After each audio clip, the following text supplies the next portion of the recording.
Hello everyone, shake hand with life YouTube channel के इस episode में आपका एक बार फिर स्वागत है। मैं नरेंद्र शर्मा। इस एपिसोड में मैं आपको बताने जा रहा हूं कि कैसे आप कोफिशिएंट ऑफ कोरिलेशन को कैलकुलेट कर सकते हैं एक्सेल के अंदर, यानी कि आर की वैल्यू को आप कोफिशिएंट ऑफ आर की वैल्यू को एक्सेल में कैसे कैलकुलेट कर सकते हैं।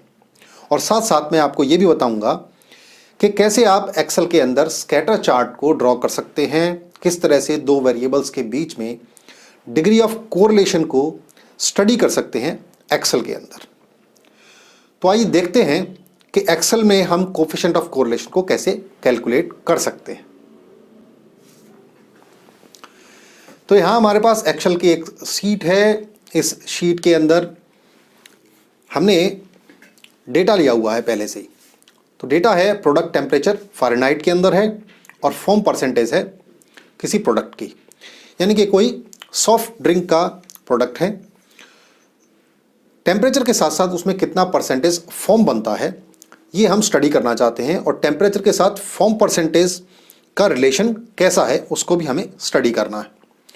तो देखते हैं कि दोनों में क्या रिलेशन बनता है, कैसा रिलेशन बन रहा है, किस डिग्री का रिलेशन बन रहा है और कैसा हमारे पास स्कैटर चार्ट आएगा यहाँ पर एक्सेल के अंदर। तो कोफिशिएंट ऑफ कोरिलेशन को कैलकुलेट करने के लिए हम क्या करेंगे, सबसे पहले हम कोफिशिएंट ऑफ कोरिलेशन आर से डिनोट किया जाता है। तो किसी भी सेल के अंदर जहाँ भी आप कैलकुलेट करना चाहें वैल्यू को, वहाँ पर इक्वल टू का साइन दबाएं। इक्वल टू का साइन दबाने के बाद आप इसमें राइट करें कोरल, CORREL। देखिए कोरल आ गया है यहाँ पर। सो कोरल फंक्शन को आपको हिट करना है, क्लिक करना है। उसके बाद एरे 1 और एरे 2 का मतलब है प्रोडक्ट टेम्परेचर का जो डेटा सेट है उस एरे को ये फर्स्ट एरे के हम फर्स्ट एरे में लेंगे, यानी कि फर्स्ट एरे हमारा हो गया प्रोडक्ट टेम्परेचर का सेट जो है उसको लिया, कॉमा देन सेकेंड एरे हमारा है फॉर्म परसेंटेज। फॉर्म परसेंटेज को हमने ले लिया एरे 2 के फॉर्मेट में, और सिर्फ इसमें क्या करना है, एंटर कर देना है। तो देखिए वैल्यू आ गई हमारे पास 0.95451, यानी कि लगभग 0.95 की वैल्यू आई है। इसका मतलब क्या हुआ, जब आर की वैल्यू 0.95 होती है, और देखिए पॉजिटिव में आ रही है, पॉजिटिव 0.95 आ रहा है आर की वैल्यू, तो इसका मतलब क्या है, high degree of positive correlation. तो इसका जो स्कैटर चार्ट बनेगा वो कैसा बनेगा, स्कैटर चार्ट ऐसा बनेगा कि data values lower left corner से अपर राइट कॉर्नर की तरफ मूव करती हुई दिखाई देंगी। तो देखें इसका स्कैटर चार्ट कैसा बनता है। तो स्कैटर चार्ट बनाने के लिए क्या करेंगे, इन दोनों डेटा वैल्यूज को आप सेलेक्ट कर लीजिए, प्रोडक्ट टेम्परेचर और फॉर्म परसेंटेज को। राइट, इन दोनों ही डेटा वैल्यूज को हमने सेलेक्ट कर लिया। इंसर्ट में जाइए।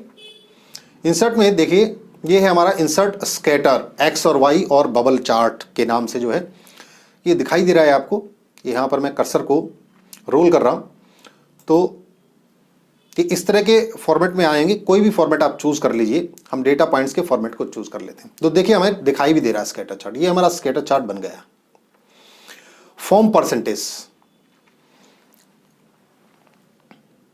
एक्स एक्सिस पर हम इसके नाम चाहें तो इसके नाम बदल सकते हैं।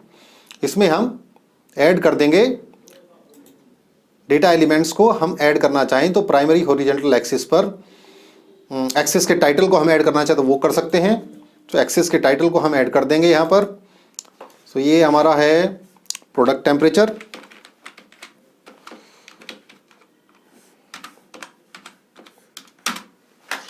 हो गया। और इसी तरह से वाई एक्सिस के टाइटल को हम वर्टिकल एक्सिस के टाइटल को भी हम ऐड कर सकते हैं। ये हमारा है form percentage,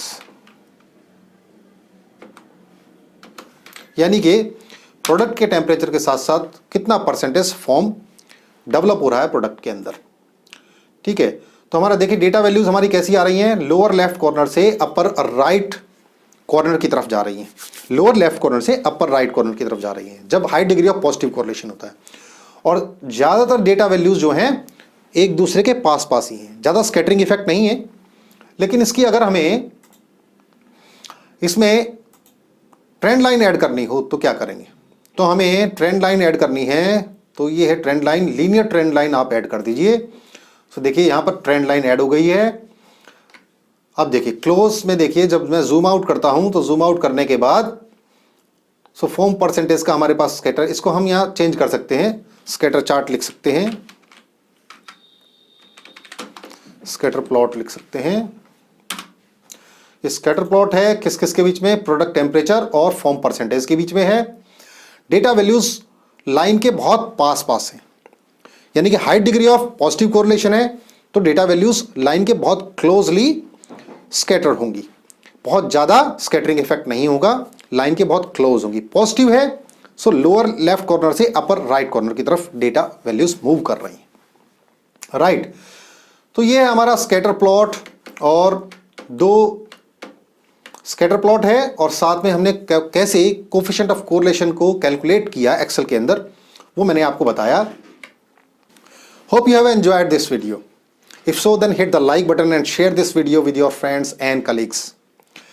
Do write your feedback and suggestions in the comment box below. Subscribe Shake Hand with Life YouTube channel and hit the bell to get the notifications of my latest video lectures.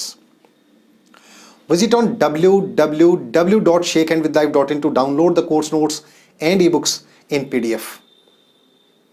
This is Narendra Sharma signing off. We'll see you soon in my next video with a new topic.